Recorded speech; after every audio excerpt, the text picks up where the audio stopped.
Okay, dito kayo sa Airport Terminal 3. Nagpipiknik. And one of the sponsor is this handsome guy from the palace. Sponsor of leftover. Sponsor of this delicious food, delicious fish, chicken, and biryani.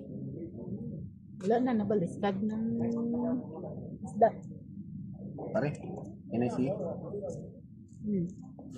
Potato. Pare, you are eating, no? Take the video.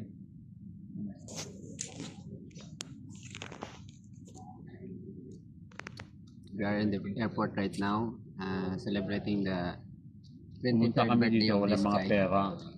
Galing pa rin sa palasyo yung pagkain namin.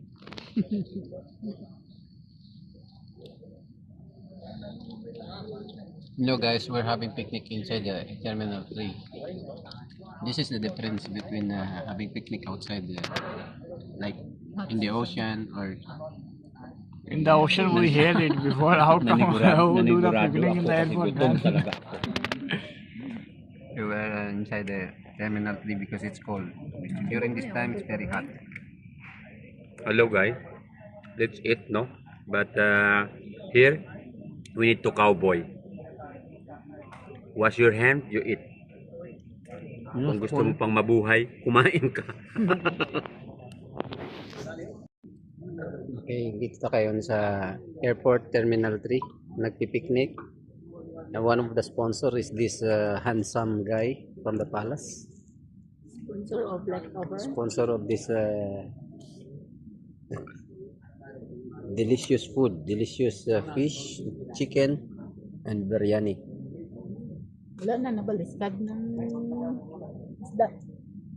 Pare, can I see? Okay, so ito po ang food namin ngayon. Again, biryani. Ano to, tol? Moton sa luna. Maton sa luna. Ito, bihon. Pansit, kalo-kalo. Ewan ko ang tawag na. Salad. And, Chicken biryani. and this is the Arnold Schwarzenegger. Arnold lang kasi hindi namin alam ang spelling ng Schwarzenegger. At ito si Doro. The Ano, mask like of ka? Doro. Wala. Video.